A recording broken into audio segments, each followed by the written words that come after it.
Hello and welcome to the C-Scout video tutorials. My name is Sergey and today we are going to learn how to work with customers and use user groups functionality to the max. Let's roll. First, let's go to the customers page. Customers.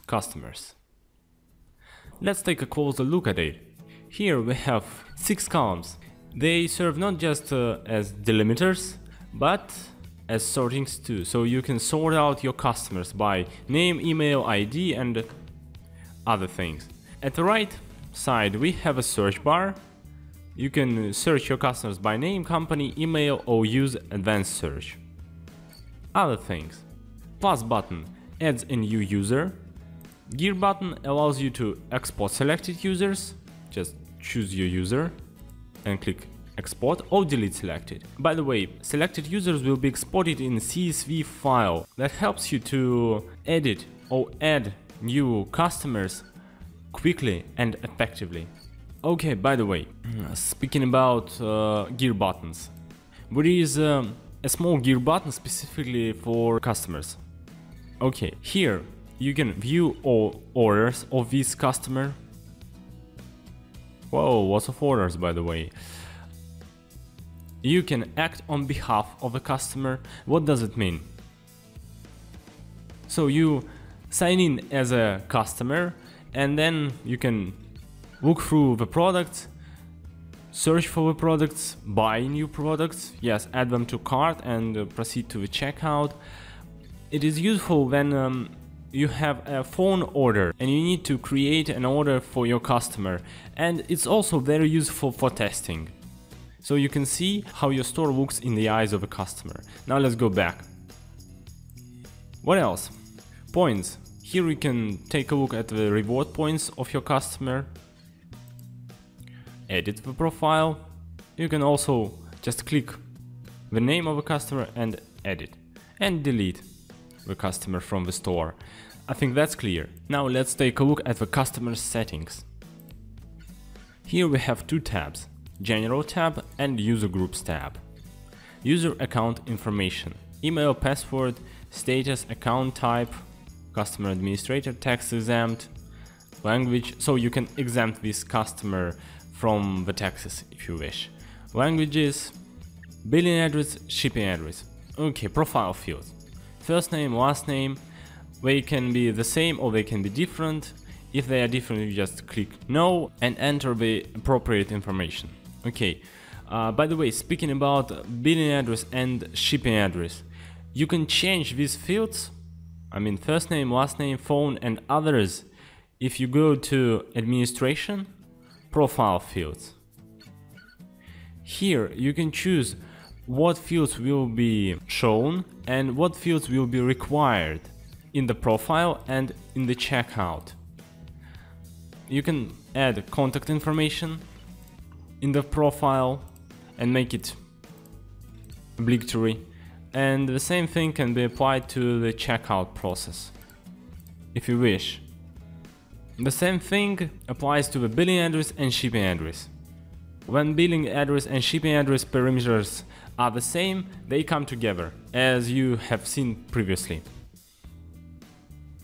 Alright, I think that's it about profile fields for now. Just don't forget that you can change their order, you can choose the shown fields, the required fields, it's up to you. And don't forget that these fields are shown in profile and at the checkout page. I think we'll be speaking about profile fields in a more detailed way in one of the next videos. Now let's go back to the customers page. Alright, okay, that's it about this tab. Now let's speak about user groups. For now we have only one user group of a customer type. Wholesale group. Status available, active, pending, declined, and you can notify customer about changes in the status of a group. For now it's just available. You can add the customer manually to this group. For example, this customer bought lots of products for you and you want to award this user for his or her loyalty. So you can just click active and save the changes. And your customer will be notified that he or she was accepted into this user group. Speaking about user groups, for example, let's go to the user groups page and add the new one. Type customer user group, of course, VIP active, create, done. Go back to customers. Here this user group was added, and now our customer can apply for this group. Let me show you. Act on behalf, my account, profile details, general, user groups. Now our customer has already joined the wholesale group, and now he or she can join VIP group. The status needs to be approved, so we go back to the admin panel, refresh the page, and change the status from pending to active, and save. Done. Now our customer has become both wholesale customer and VIP customer. You can give some awards for being in a group, some privileges, it's up to you, and I'll be speaking about those privileges later in the video. Now, one more thing about groups. Settings, general. If you go to the users cut subcategory, that's where all customers' settings are stored. Here we can find one very specific setting. Allow customer to sign up for user group. For now it's enabled, that's why we were able to join the VIP group. But if you disable it, only the administrator or the owner will be able to add the customer to the specific groups. Just let me show you. Okay, done. Now let's refresh the page. And as you can see, we are unable to leave the group. We can just see the status and the user group, but we can do nothing about that. Only the administrator decides to add the customer to the group or remove from the group. That's how it works.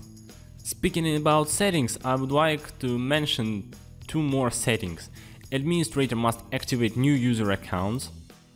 So without activating, user or customer won't be able to buy anything from the store. And quick registration, require only contact information on registration. That's it about settings for now. Now I would like to show you one very interesting thing. Let's go to user groups and add the new group, customer. We can call this employees and make it hidden. Why? So now this group won't be shown on the profile page, as you can see, but it works. So you can add your employees, for example, employees of your company to this user group, and they might have some privileges. But this group won't be shown to the customers, so they won't be distracted, and there will be no misunderstanding between you and your customers. Now let's speak about privileges. First, let's go to products. And for example, this MP3 player, and here, yes, at the availability category, we can choose user groups. So for example, VIP and all is disabled. Now this product will be available for VIPs only. By this you can encourage your customers to buy more from your store, to open new products and to get new privileges.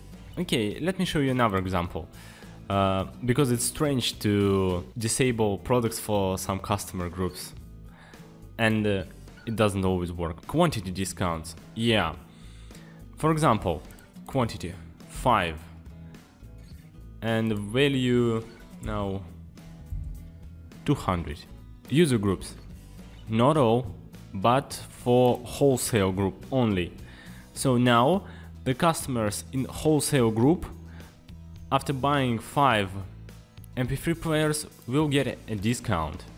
Or you can just make it this way: 1, 200 and VIP. So all VIPs will buy MP3 players with $19 discount. Okay, more about privileges. Marketing, promotions. Here you can add a new promotion. For example, group discount, and choose conditions for it. Add condition, user group, and for example, employees, and add some bonuses for this specific user group, like free shipping for FedEx, or order discount 10%.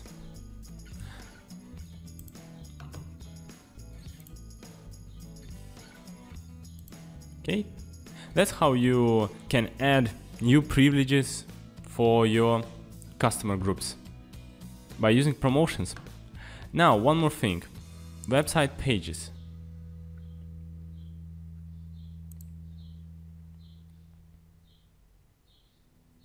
You can also make some pages of your store be available for certain customer groups only. For example, this page about our company, that's just an example, will be available for wholesale group only. And free shipping page will be available only for VIPs. Implementing the user groups assignment will encourage your customers to spend more at your store, thereby increasing the profit. Thanks for watching and see you in the next CSCAT video tutorials.